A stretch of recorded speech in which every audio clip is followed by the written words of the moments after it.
All you have to do is drop off new or clean, gently used winter coats and blankets in the KBLA lobby during business hours. Now through December 20th, all of the coats and blankets will be donated to unsheltered individuals and families experiencing houselessness. Simply bring your donation to 4434 Crenshaw Boulevard in Los Angeles, near Vernon Avenue, from 9 a.m. to 5 p.m. weekdays. That's 4434 Crenshaw in historic Leimert Park. During the holidays and every day, let's remember, we keep us safe. We keep us warm. We are the safety net, and together we can cover the unsheltered. Get caught up in the spirit of the season, the spirit of love. Make a difference with your friends at KBLA Talk 1580.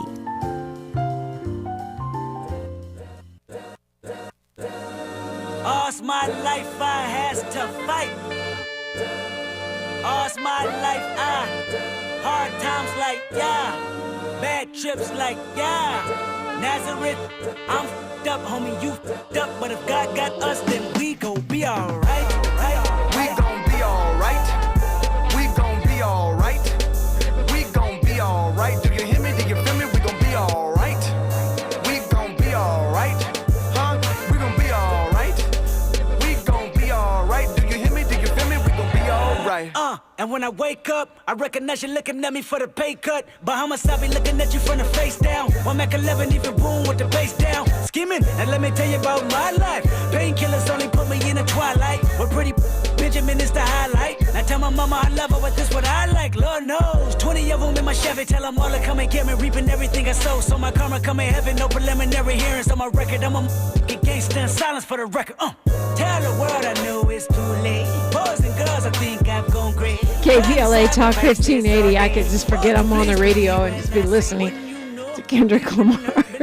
Look, it's a Freedmen Friday. We're talking reparations, and you're invited into the conversation. 800-920-1580. 800-920-1580. Pleased to have on the mic with me this morning is civil and human rights attorney. She's a scholar, activist. She's an author, president of the Reparation Education Project and the Taifa Group, but also a founding member of the National Coalition of Blacks for Reparations in America, and inaugural commissioner for the National African American Reparations Commission, and author of a bestseller memoir, Black Power, Black Lawyer, My Audacious Quest for Justice. Attorney Nkechi Taifa, welcome back. My sister Dominique, I'm always glad to be with you. How are you? And I'm also the author of the newly published book, Reparations on Fire, How and Why It's Spreading Across America. Well said. You're an attorney, right? And so much of the conversation about what can and cannot happen in terms of reparations is a legal conversation. And so I want to talk a little bit about that, the idea that, because as we've been having these conversations about reparations, certain things come up over and over again about what is legal and what's not legal, what's going to pass muster and what will be overturned. And we, of course, have an extreme court now. We know that they just overturned affirmative action, and some are making the argument that that means that it's highly likely that even if we did get, an HR 40 or something similar to what happened in California, or even skipped over that step and went right to reparations legislation, that it would be struck down eventually because it is race-based. What are your thoughts on that? Okay, so let me just say this. One of the reasons why a lot of the movement shifted to the policy arena, the legislative arena, as opposed to the litigative arena early on, like 30 years ago, was precisely because we saw the handwriting on the wall with respect to the courts, the Supreme Court, and the like. In fact, there were cases that were in the court, and at that time, initiatives were struck down on statute of limitations grounds, laches grounds, and the like. So what we decided early on, those who were part of the movement at that time, was to put energy into the legislative arena. In fact, what was said in the courts was that it was not a legal issue, but it was a political issue. Okay. Now, nothing is, things change all the time. Let me just put it like that. And we know the composition of the court, and a lot of that has to do with who put who on the court, who is elected to put who on the court. So right. all of those issues are so very relevant. But we need to understand that when we try to circumvent what we think is going to be the situation, many times we don't realize that they're going to do what they want to do. They're going to do what they feel that they need to do to stay in power and stay in dominion. So while we might think that using certain standards would take us out from under the strictures of issues dealing with race-based and the like, when you get into the nitty-gritty, when you deal with the legal arguments and what they're going to say is that, well, lineage-based, well, you're really talking about race as well. And you're going to be back at square one again. That's why I know when I was coming up in law school and all, and afterwards, I would say we really need creative ways to deal with the realities of this country that we live in, which shifts standards all of the time, okay, and not get caught up into pigeonholing our everything into one specific strain, I guess you could say. I know what the situation, the laws in California are a little even more severe than the way the federal laws are now. Our newest Supreme Court justice, our wonderful African-American sister, has spoken on this issue as well. And it said, well, when you talk about slavery and enslavement, you were talking about race. So no matter what kind of way you seek to color it, or shall we say uncolor it, okay, that is what the bottom line is. So I'm not the end all with respect to that, but those are just some of my personal views with a long view of over 30 to 40 years of looking at the situation. Yeah, let's long view back a little bit. I posted something on X, a picture of Dick Gregory, rest in peace, because that's the first person I used to talk to about reparations on the radio back in the 90s. We would talk about it. And so talk to me about how you first got involved in this and your understanding, I mean, other than going all the way back to Miss House, right, the sort of modern era of reparations, how you see its genesis. Okay, yes. Well, I would say the modern era of reparations, I can trace to Queen Mother Audley Moore, who was a protege of Marcus Garvey back in the 1920s. But in the 50s and 60s, he actually went to the United Nations calling for reparations. Queen Mother Moore was essential in elevating the issue of reparations amongst just about every single movement that was going on in the 60s and 70s, whether you're talking about the Black Panthers, Republic of New Africa. She was very instrumental with what was going on in South Africa, and spreading the issue of reparations all up until her death in 1997. I was honored to sit at her feet, learn from her, honored to sit at the feet of persons such as Ilario Badeli from the Republic of New Africa. And I must unapologetically state that I want to make sure that it's abundantly clear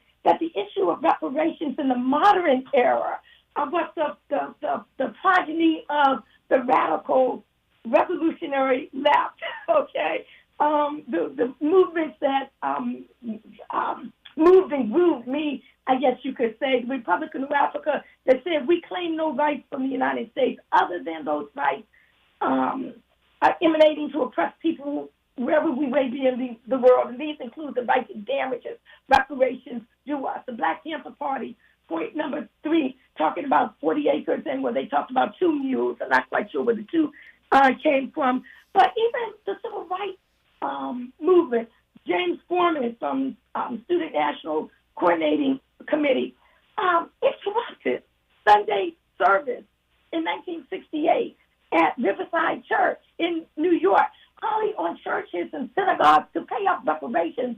And believe it or not, some of them did pay into some type of a fund. So the modern era reparations have always been on the platform of any of the I would say more of the left radical black organizations 10-point programs. But it was only until 1987, the founding of NCOBRA, National Coalition of Blacks and Reparations in America, that the issue became much more broadly mainstream, I guess you could say. And Dominique, I would say that the founding of NCOBRA existed in the perfect storm. Why do I say that? Because the Black Power movement was open and receptive to a broad-based approach to advance the issue of reparations. The Black activist legal community in the form of the National Conference of Black Lawyers, which I was a member at the time, largely sanctioned the Black nationalist effort, and we were all invigorated by the movement of the Civil Liberties Act in Congress, which would become law in 1988, which granted reparations to Japanese Americans.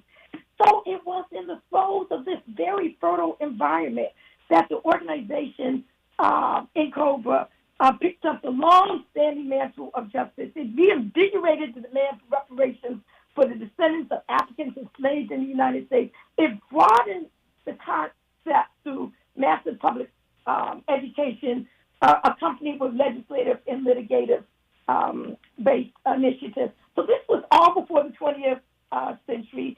There were organizations such as the African People's Socialist Party. They had the African National Reparations Organization, which actually preceded NCOBRA and held reparations tribunals, throughout the country. So it's longstanding. I've been involved since the beginning. I've been the subject of virulent attacks because of my associations with NCOBRA and its foundings, my association with NARC. But the history needs to be put out there in terms of where the genesis from the momentum that we see today emanated from. And just as the momentum emanated from the NCOBRA stood on the shoulders of everything that came before that, which we won't get into, the Callie Houses and the Isaiah Dickinsons and the Linda Royals and the Ida B. Wells and all of that momentum. A lot to unpack in what you just said right there, Attorney Nkechi Taifa, not the least of which, it's interesting that you say the reparations conversation came into the mainstream in 1987, because I feel like it's come into the mainstream just in the past few years. I want to look at why you say that and some of the, you say, that you've come under attack. So not really the attacks, but these different lines or different factions that we see today, and more legal exploration. Plus, you're invited in 800-920-1580. Get in this. It is meant to be a comprehensive reparations conversations. All comers welcome. 800-920-1580. We are KBLA Talk 1580. More of First Things First with Dominique DePrima when we come forward. Environmental justice, pollution, and climate.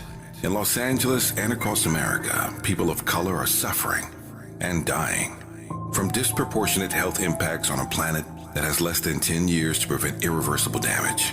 Heat illnesses, respiratory illnesses, water-related illnesses, food system impacts, insect-related diseases, Black maternal health, and mental health effects.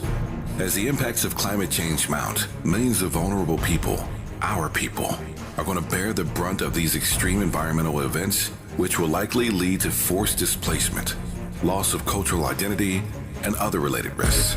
These realities are as real as rain.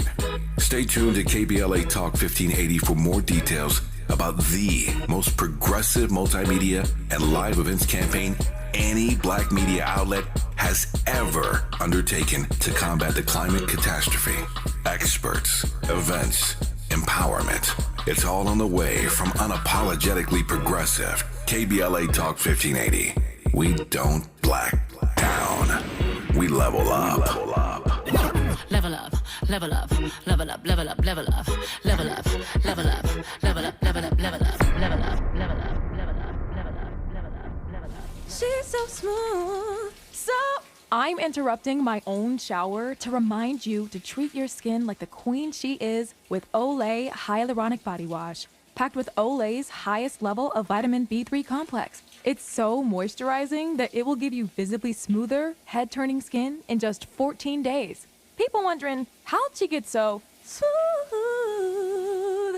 Olay Hyaluronic Body Wash. Also, try Olay Hyaluronic Body Lotion. The conversation continues right now with Dominique DePrima on First Things First.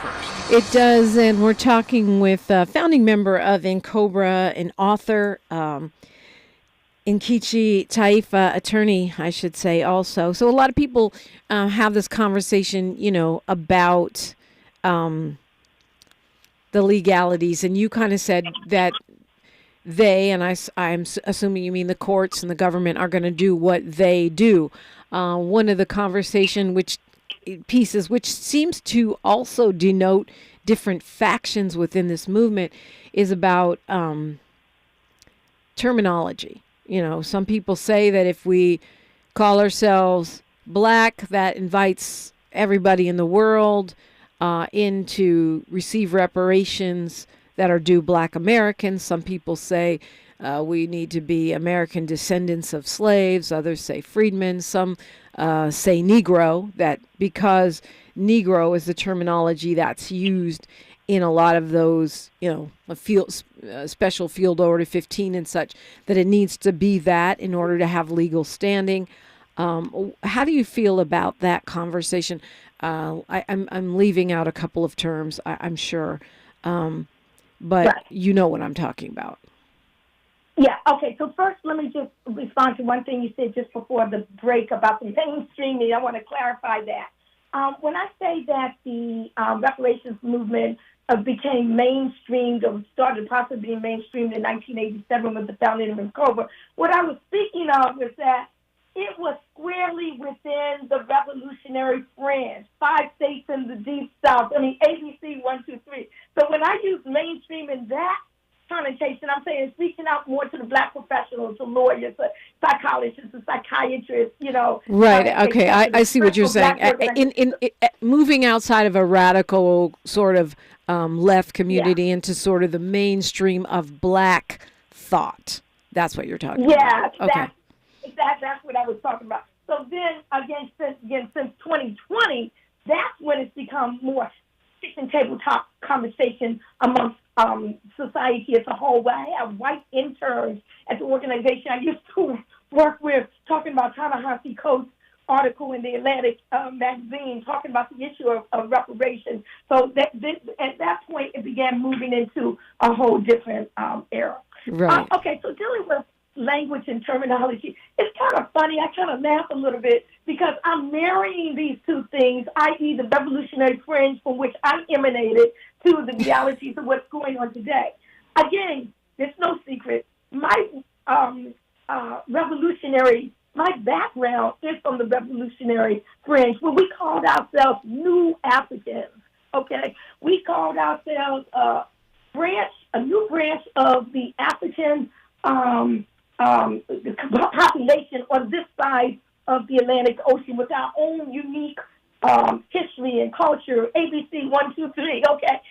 But what we did not do was mandate that everyone had to accept that terminology. What we actually said was that there should be a plebiscite, a national plebiscite, heavily supervised by the United Nations, wherein black people as a whole determine what we want to call ourselves. Okay, you know what I'm saying? As opposed to this sua sponte and unilaterally saying we are right, we are correct, which I really felt that we were, okay, but we are right and we are correct, and this should be the terminology, the definition, the philosophy, etc., etc.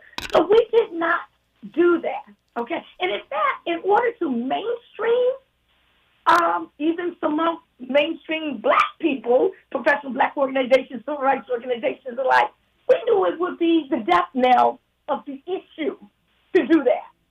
So we sublimated, we put under the cover, I guess, our revolutionary politics and rhetoric to allow a much broader field, a much broader tent to feel comfortable even just uttering the word reparations. And I might add, back then, during that time, there was no people from the continent of Africa or from the Caribbean saying, I want to take your reparations.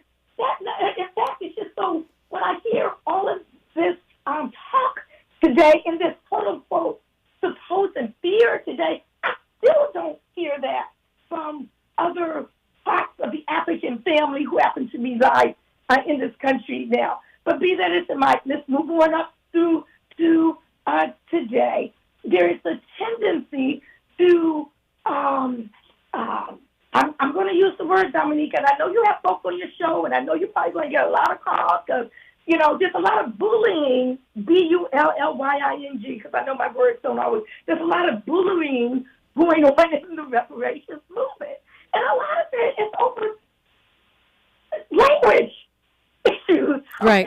Which should not be the thing that we should be fighting over. And surely people should not be ostracized or bullied because they are not following what the popular line of any one particular organization, is. So, yes, there are lots of terms out there. I will give my perspective on one, and I'm not meaning to cause shade or anything along those lines, please. But we don't need to be stuck in the past, okay? I mean, yeah, there was the Freedmen's Bureau, and there was it baked into the law the term freedmen. But I'm a woman too. I mean, and it looks like we may get another Freedmen's Bureau here in California. I mean, Senator Steve Bradford has put forth, a bill to create a Freedmen's Bureau here in California to handle the California reparations, whatever, progress we're able to make there. But I mean, I understand what you're saying about bullying. I've seen it. I've seen it on X. I've seen it on these airwaves. And Ben Frank in the chat tells me B1, FBA, ADOS, terms I thought I said ADOS, but whatever. And there's more, right? There are more. But the point is, I'm not talking so much about the organizational or philosophical struggle. I'm talking about the legal piece. And, like Rashid Littlejohn, who was on this, our first episode of the Freedmen Friday, said, if we don't use the term Negro, we're not a distinct class of people. That argument is based on lineage, saying, okay, this wouldn't be a race-based policy. It would be based on your connection to this crime and also this debt, this actually specific obligation or deal, if you want to use a Special Order 15 as the basis of it, a deal, a promise that was made to Black Americans. Yeah, so I don't look at Special Field Order 15. It's there. We quote it all the time. We talk about it. But I look at the 13th Amendment. And the 13th Amendment said that all persons born or naturalized in the United States are citizens of the United States and the state of which they reside. We're going to leave aside that ridiculous prison slavery clause in the 13th Amendment right now. But what did that do? That left Black people with our human rights to freedom officially recognized by the United States government. That did not say, we're going to recognize your freedom and you must be called African American. It didn't say we're going to recognize your freedom. You must be called American descendants of slavery. It didn't say we're going to recognize your freedom and you must be called a freedman. It just recognized our freedom. So what does that mean? That means it was up to us as a project of the human rights to self-determination, because we were under auspices of international law at that time, to determine for ourselves at that point in time what we wanted to be called. Not what we were called before, NIGGER, or whatever it is what we were called before, but what we decide we want going forward. So that's why I don't put my end-all into whatever terminology there were prior to that time. We'll even post that time because, excuse me, my bad. Freedmen's Bureau probably, I think, came during Reconstruction time, which was Right. After the 13th Amendment. So I apologize for that mistake. But we have the right to self-determination, determine what we want. It's not for, I'm just going to say it, it's not for Jesse Jackson to say in whatever year that was, you're going to be called an African American.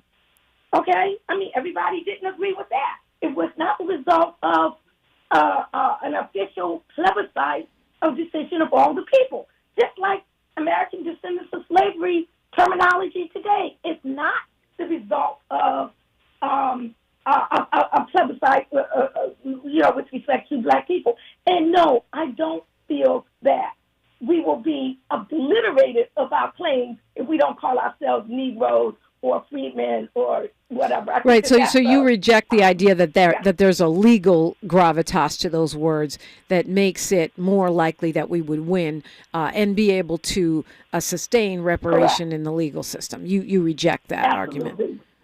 Correct. Any lawyer worth his salt will be able to dispose of that in any type of legal proceedings. Got a minute here before news, traffic, and sports. You say, you talked about bullying. You said you've been subject to some stuff just because you're associated with NCOBRA.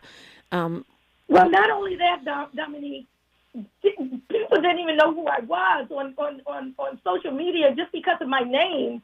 My name was the name I adopted, plucked it out of Vasconet's book when I was 16. Don't even pronounce it the way it should be pronounced because that's part of the harm. Our language and our culture has been snatched from us. But just by the fact that my name was Vasconet's name, I was demonized all throughout social media. These people didn't even know who I was. It was just, it was nonsensical, the level of I don't know, right? Well, it's ahistorical, right? Because or unresearched because folks didn't. Yeah, I mean, I understand that. When we come forward after news, traffic, and sports, maybe we can look at that. Why is the reparations movement now today? Why is there a battle between Pan-Africanism and the quest for reparations? And also what is working? I mean, I want to make sure we also do everything we can to keep this momentum going. How do we do that? It's KBLA Talk 1580. Say the quiet part out loud. KBLA Talk 1580. Welcome to our Friday. It is November 10th. I'm Mike Moore. Now, here's the latest from the Black Information Network. Opening statements got underway Thursday in the federal trial of the man accused of attacking then House Speaker Nancy Pelosi's husband inside their San Francisco, California home. It happened in October of last year and was partially captured on police body cameras. In Michigan, a federal lawsuit alleges the Rochester Hills School District failed to protect a black student from harassment and threats.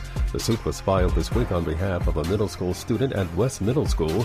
The suit claims the student was the only black player of the football team and was subjected to racist texts and comments during class time. The father of that student filed the suit after those harassing his child were only suspended from one football scrimmage. And that's the latest. I'm Mike Moore from your 24/7 news source, the Black Information Network and BINnews.com. Hi, I'm Kyle at Blindster.com. Want to save big on custom faux wood blinds, shutters, cellular shades, and more? Shop Blindster today and save up to 50% over comparable blinds from brick-and-mortar stores. Get custom blinds at low prices and free shipping at Blindster.com. This is the KBLA Sports Minute with Ray Richardson. Comedian Chris Rock sat courtside at the Galen Center last night for the home opener for USC's men's basketball team. The Trojans beat Cal State Bakersfield by 26. Rock and the rest of the crowd saw the star quality of freshman guard Isaiah Collier, the nation's #1 recruit in the class of 2023. Collier led the 2-0 Trojans with 19 points, 5 assists, 4 steals, and 3 rebounds. The Lakers and Clippers are back in action tonight. Both are trying to get their first road win. The Lakers are in Phoenix. The Clippers are in Dallas. The Lakers don't know yet if Anthony Davis will be able to play. Davis has muscle spasms in his left hip. Davis will likely be a game-time decision. 7 p.m. tip-off for the Lakers in Phoenix on ESPN. The Clippers in Dallas tip off at 5:30 on Bally Sports. No debates, no speculation, just the info you need. That's your KBLA Sports Minute. I'm Ray Richardson. More news, opinions, and conversation when we come forward on KBLA Talk 1580.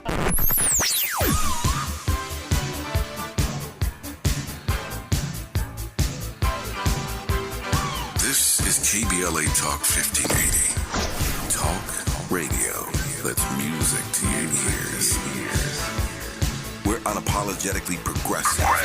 KBLA Talk 1580. No young person should ever have to worry about having a safe place to sleep at night, or whether anyone cares about them. But the reality is, 1 in 10 young adults will experience a form of homelessness this year. For over 50 years, Covenant House has been helping youth in crisis and giving them the support and tools they need to succeed in life. To learn more, go to covenanthouse.org today. Thank you for caring. Joey from Vermont, a farmer trying to get through the winter. Adriana from South Carolina, a single mother living paycheck to paycheck. Liam from Ohio, an injured father struggling to provide for his family. Hi, I'm Shanola Hampton, and I support the Feeding America network of food banks because they help provide over 6 billion meals to people in need each year. Learn more at feedingamerica.org. Hey, son, how are you feeling? I'm fine, Pops. What's on your mind? I can't explain it. Navigating without a compass, eyes waiting, started to wonder. Metamorphosis, the loss of who you thought you is. When your kid can't find the language, help them find the lyrics. Listen to the Sound It Out album and get tips and tools to start a conversation at sounditouttogether.org. Brought to you by Ad Council and Pivotal Ventures. Thinking about hosting a podcast and don't know where to start? Morris Media Studios has you covered. We're a professional podcast and voiceover studio located in Leimert Park. We specialize in recording and live streaming audio and video podcasts. Let us help you set up, record, and distribute your podcast. Hosting a podcast is a great way to bring awareness to your business, product, or good cause. For more info, visit morrismediastudios.com or give us a call at 323-815-4204. Beloved Entertainment presents Sweet Spot Live with me, Angelique Francis, at the beautiful Miracle Theater at 226 South Market Street in Inglewood on Sunday, November 19th at 6 p.m. Join me with KBLA for short stories told live on stage with us, by us. Yes, our own storytellers straight from the neighborhood. Colorful and provocative live storytelling event celebrating our unique culture, our strength, our courage, our faith, and yes, our fire. We invite you to walk with us through the neighborhood, even run with us down our dark alleys if you dare. Just around the corner, there is laughter, unspeakable pain, secrets never told. But don't worry. The door is unlocked, and we're going to leave the porch light on. That's Sunday, November 19th at the Miracle Theater, 226 Market Street in Inglewood, 6 p.m. Yes, it is all happening right here in the Sweet Spot. Tickets available, sweetspotlive.eventbrite.com, sweetspotlive.eventbrite.com. We got a lot to talk about.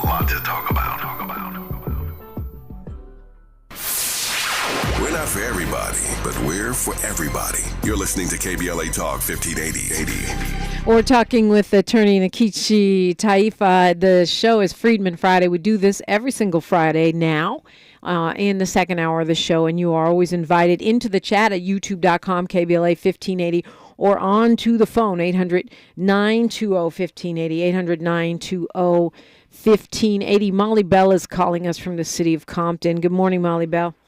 Reparations in memory of our ancestors. God bless Morning Dominique, and to our guest, Sister Taishi. Am I saying her correct? Taifa, Sister Taifa.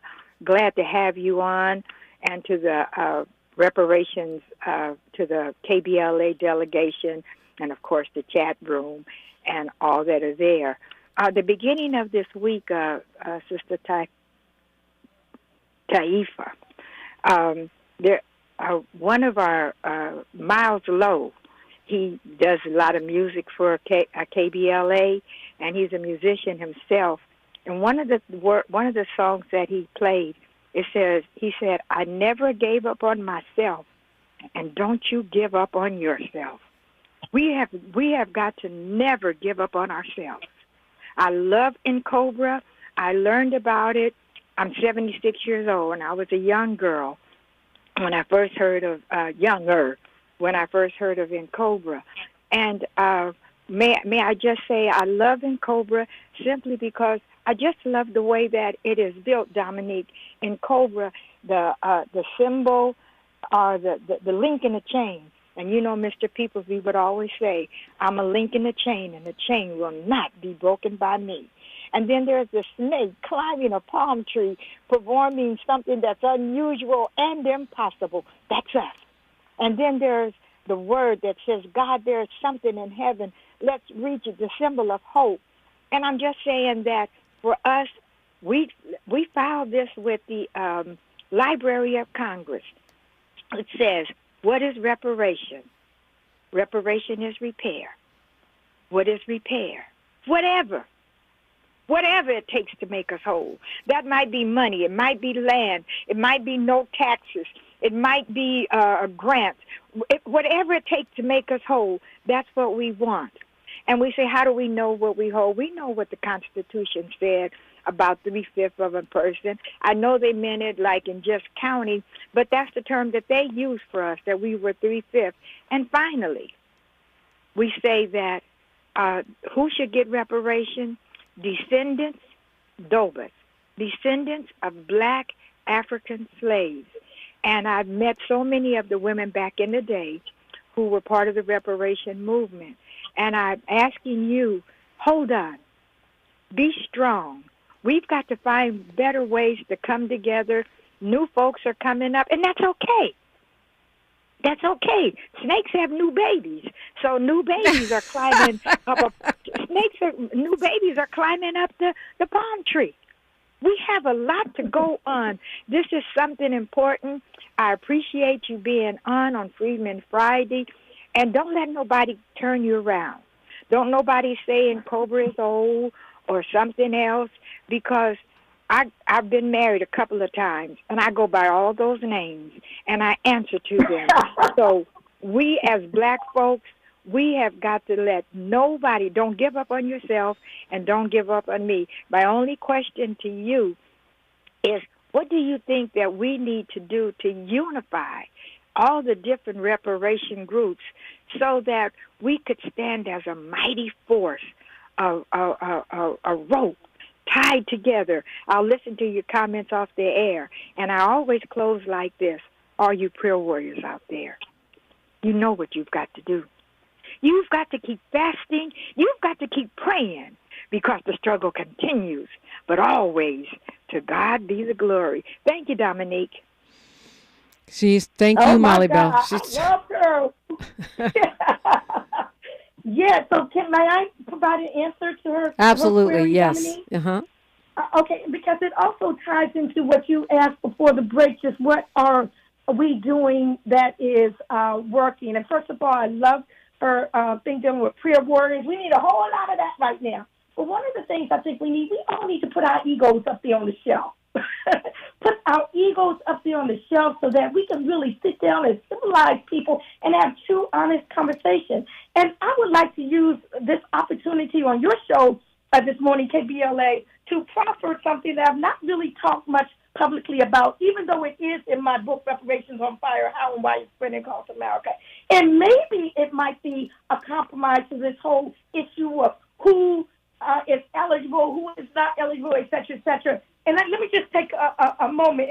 What I advanced in my book was a two-pronged approach.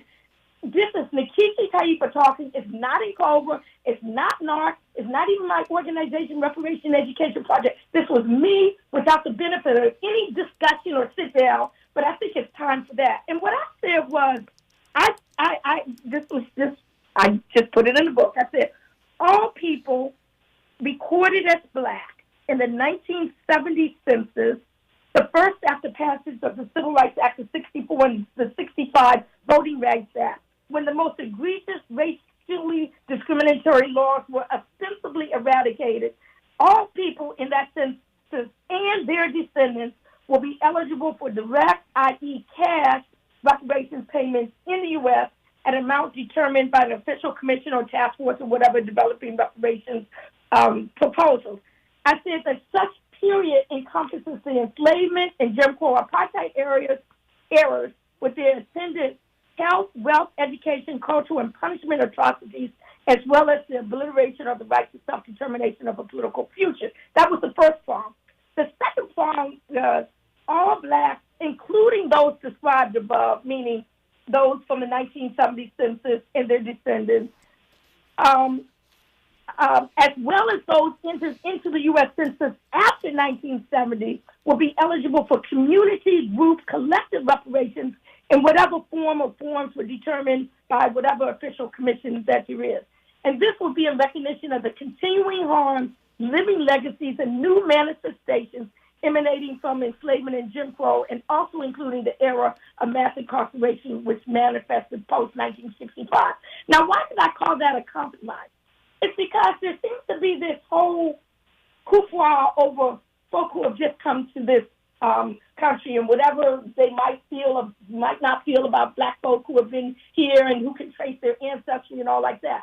But to me, it fixes that main issue that I have about proof, the requirement of proof of ancestry. What's in the California bill, the eligibility is limited to those who can prove ancestry back to free or enslaved people living in California prior to the end of the 19th century. There's a whole panoply of issues, in my humble opinion, to that. But if you extend it to 1970, which is long before the huge influx of quote-unquote immigrants, I just call them different parts of the African family who are coming together, but long before that time, without having any type of proof, just if you're on that census, you should be able to qualify. And then anyone after that census would be afforded whatever the community policies and procedures or whatever those other types of reparatory justice measures that could become part of a package. So anyway, I just said this is the first time I've really said this publicly other than what's in my book, but it's a basis for discussion, in my humble opinion, I feel, that straddles both sides of the of this huge argument about eligibility.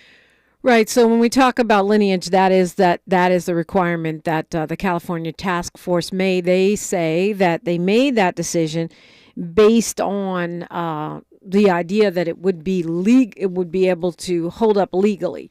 Get your thoughts on that. That otherwise it would be considered a race-based policy. But also there is an anti-immigrant sentiment in a lot of the younger generation of reparations activists. So to me, those are two related but separate issues.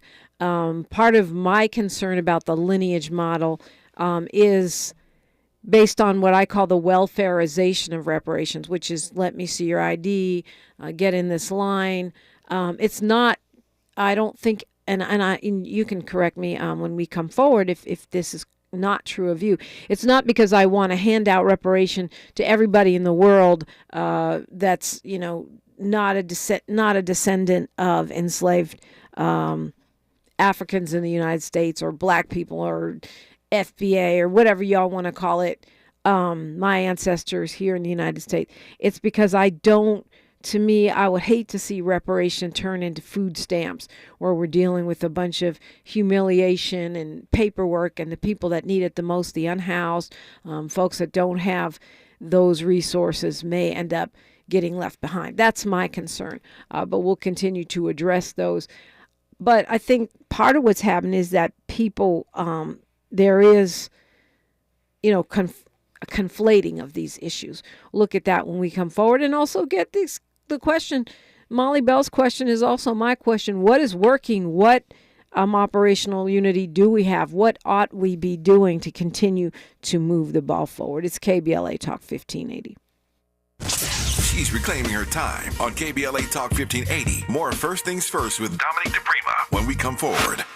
Only 1 in 5 people with autism are employed, despite many having the skill set and desire to work. Maybe it's because employers don't know what kind of jobs they can do. Like, what about a programmer? That's a job for someone with autism. How about a healthcare worker? Yep, That is too. People with autism can do a lot of different jobs, but often get overlooked due to outdated stigmas. Introducing WIN by Autism Speaks. We help businesses lead the way in inclusive hiring. What about a ranch hand? To learn more, go to autismspeaks.org/win. As veterans, we're no strangers to helping others. That's what we were taught, service before self. But we do have one question for the veterans listening.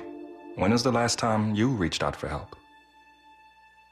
If you or someone you know needs resources, whether it's for stress, finances, employment, or mental health, don't wait. Reach out. Find more information at va.gov/reach. That's va.gov/reach. Brought to you by the United States Department of Veterans Affairs and the Ad Council. The possibility of lung cancer can be pretty scary, especially if you're one of approximately 8 million current or former smokers at high risk. That's why SaveByTheScan.org wants you to know that now there's a breakthrough low-dose CT scan that can detect lung cancer early, and it only takes 60 seconds. You stop smoking, now start screening. For an easy quiz to see if you're eligible, visit SaveByTheScan.org. It could save your life. SaveByTheScan.org is brought to you by the American Lung Association's Lung Force Initiative and the Ad Council. Los Angeles, black men are dying from preventable health causes and diseases, but you can be part of the solution. Join us Saturday, November 11th at the Michelle and Barack Obama Sports Complex next to Dorsey High for the African American Male Wellness 5K Walk and Run. Walk for your brother, walk for your father, walk for your son, walk for your uncle, walk for yourself. This is a free, family-friendly event for the entire community. We'll have free health screenings, vendors, kids' activities, and more. We'll see you at 8 a.m. Your ancestors' favorite radio station, and your favorite morning show host. Let's get back to Dominique DePrima right now. Right now, next hour, Courtney B. Vance and Dr. Robin L. Smith, a.k.a. Dr. Robin, will be on talking about the invisible ache, black men identifying their pain and reclaiming their power. It's a new book out now, and we'll go kind of deep with that. Right now, though, we're talking with attorney Nkechi Taifa, who's a co-founding member of NCOBRA and an author, among other things, a longtime reparations activist. Her book, Reparations on Fire, Why and How It's Spreading Across America, I guess. And you can get that wherever you get your books, including Amazon. Attorney Taifa, you know, I want to let you pick up where you left off, because the chat is on fire with these conversations regarding, you know, lineage. And I stated my concern about it, but people have concerns. You know, there's only so much money to go around.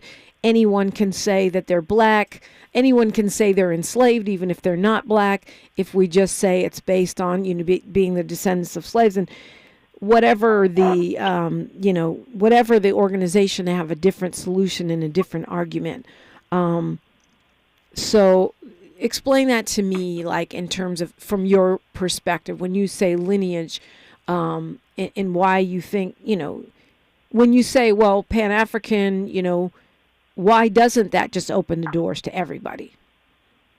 So I don't say lineage. I don't say Pan-African. I mean, you know, I guess we have always been a people that was inclusive of everybody that's part of our family, all over the diaspora, just depending on where they dropped us off at.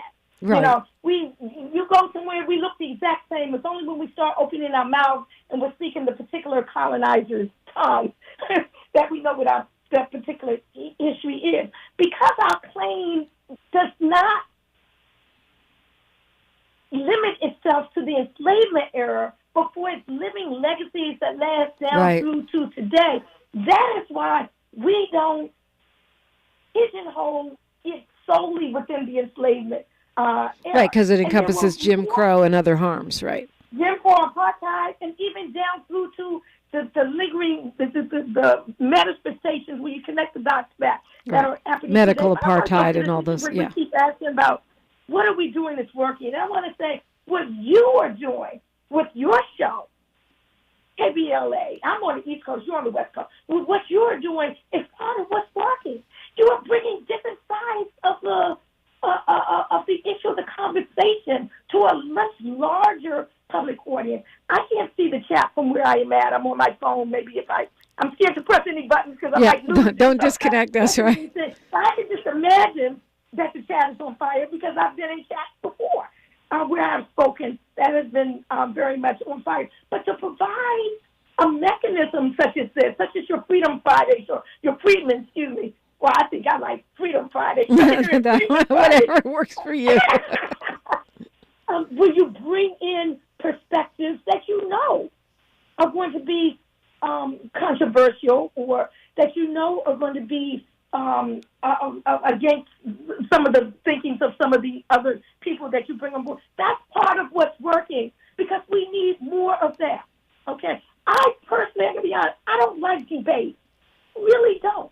But maybe we need to put both of us on at the same time. I don't want it to be a debate. It must be respectful. And that's what has been missing. That is what has not been working because the conversation from various elements has not been respectful. And so when this is not respect, it's hard to come to a meeting of the mind on very pertinent issues. So when they say that there's an African proverb that says, when two elephants fight, it's the grass that gets hurt. Talking with attorney Nkechi Taifa. When we come forward, I'm going to really just hand the mic to her. I have so many questions we didn't get to. We'll do it another day. Freedmen Friday is every Friday, but I want to have a closing argument, a closing statement from attorney and author Taifa when we come forward, only on KBLA Talk 1580. KBLA Talk 1580 is an intervention. When we come forward, includes you. KBLA Talk 1580, turning pain into power. KBLA Talk 1580. We've got a lot to talk about. Hi, Maisha Cairo here, KBLA, live at Chase Bank on Crenshaw and Vernon for the In This Together tour with female business owners, a day of empowerment, community panels, and best of all, tips on building business from marketing to capital. I was able to speak with one of the panelists, the owner of Kids Love. Take a listen. So Kids Love, KIDSLUV, is a first-to-market zero-sugar, vitamin-enhanced functional beverage for kids. So the zero sugar is really important because if not, the sugar gets on the teeth, it can cause cavities. So as a mom, I love this vitamins and hydration in one. Tell us what's happening here with Chase Bank today. So I would say, I think what Chase is trying to do is create a community actually for entrepreneurs, a place where people can go. They have the space to do it. It's a beautiful space. And to be able to have these conversations. There are so many benefits to being a women-owned and certified business from a standpoint of getting into stores, not paying the slotting fees of what it takes to be in stores. So I think Chase is trying to bring awareness to a lot of the things that people just don't know about, that not only the bank can help, but outside of the bank, their relationships can help create. That's beautiful. And I know, this is how we build equity in communities of color, is kind of spreading that information and that knowledge. So thank you for being here today and doing your part and letting these women know that it is possible. For KBLA 1580, I'm Maisha Cairo in the community with Chase. This is KBLA Talk 1580, where everybody is somebody and nobody is a stranger. You belong here. You do, and we're glad you're here. Attorney Nkechi Taifa is my guest today on this Freedmen Friday. Reparations on Fire, How and Why It's Spreading Across America is her book. It is out right now. What do you want to leave us with your closing arguments this morning, Attorney Taifa? Yes, what I would like to leave your audience with is that what I've learned from my work in the reparations movement over 5 decades of serious hard work is this, that you must believe in what you do with all your heart and soul on good days and bad days, when you're laughed at, when you're taken seriously, when you are ostracized or whether you are embraced, whether you are an inside or an outside, because we are history in the making. And that history is equal parts. It's edgy, it's exciting, it's transformational, it's confrontational, it's messy, it's confusing. But we are beyond rhetoric now. We are well into action mode. And I'm just glad that I'm around to see this into fruition, because what we are doing now, Dominique, will either create or destroy the dreams of our ancestors and what we might need to accomplish in the future. Well said, and also succinct. We still have a couple minutes left. So let's give out your contact. What you want to give out, or the contact for the organization.